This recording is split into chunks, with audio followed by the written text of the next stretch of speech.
Are you concerned, though, about the controversy now surrounding TikTok, the president's national security concerns, tr- forcing TikTok to sell to a U.S. buyer, Microsoft potentially buying TikTok, but we don't know how that would work? Does that concern you in terms of where you're putting your ad dollars, and might you redirect them? No, from our standpoint, it's a tiny, tiny little part of our total, strategy of reaching Gen Zs. I hope that the whole thing will get sorted out on the one hand. On the other hand, as a father with a daughter who's on it incessantly, if it doesn't, something else will come along, I'm sure. But our strategy digitally is very, very holistic, and we're very confident that we can continue to reach those consumers, whether TikTok survives this political and economic battle or not. You did pause advertising on Facebook during the Facebook ad boycott. Have you restarted there, and have your concerns about hate on the platform been put to rest, or is that ongoing? We've been, initially I would say I was not very optimistic that we were going to make progress, because they continued to make promises but didn't back the promises up with concrete evidence and concrete timelines. And I think they got enough pressure and heard from enough advertisers that they have really started to make meaningful progress. So we are now starting back up in a measured way. We're going to continue to watch it. I will not hesitate to pull out if they don't live up to the commitments that they've made to us. We managed to survive and actually did quite well the month that we were off of Facebook. And it costs a little bit more because Facebook is very, very efficient. But if they don't follow through on the commitments that they've made to us, we will pull back out without a heartbeat.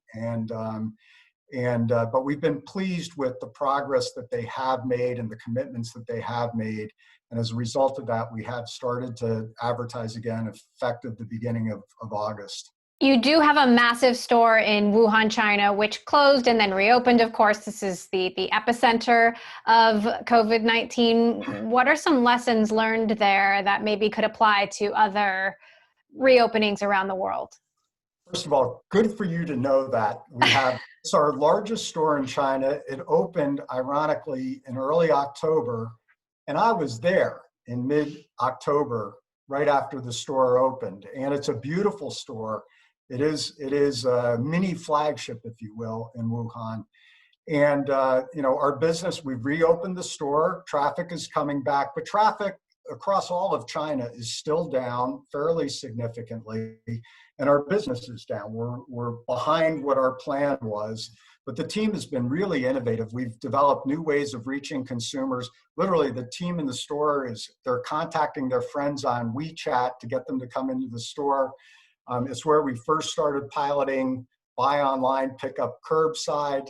So, we started building new capabilities in China. It's kind of been our lead market, not just the Wuhan store, but all of China has been our lead market for how do we emerge from the pandemic. And we just opened, we're opening this weekend a new store in Shanghai, another beacon store, if you will, and very optimistic about that. So the pandemic, the crisis really does create opportunities. There are going to be great real estate opportunities for us, and we're going to capitalize on all the opportunities that come along and not miss the opportunity that a crisis gives us. On that note, last question. You and I have talked about technology, the technology that goes into designing, manufacturing, distributing jeans. And I'm curious, what's the cutting edge of denim technology right now? What should we be watching for?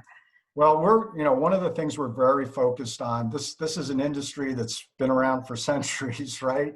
And the way this industry conducts business is still very, very analog. And one of our top priorities is to digitize everything inside of Levi. So I've hired a head of artificial intelligence and machine learning. We have 167 years of data. We're now applying AI to every aspect of our business. We've developed digital design tools. So our designers today are designing on tablets. Those designs can be directly uploaded to lasers, and we can finish a pair of jeans on a laser on the other side of the world without any human interference. It goes directly to a black box on the laser. And those lasers give us the flexibility to also finish a pair of jeans much closer to the market. So we have lasers sitting in our distribution center in Nevada, and can be much closer to market in finishing our products. So there's a huge opportunity to disrupt inside this industry. I've said before, 3 years from now or 5 years from now, we will look like a technology company.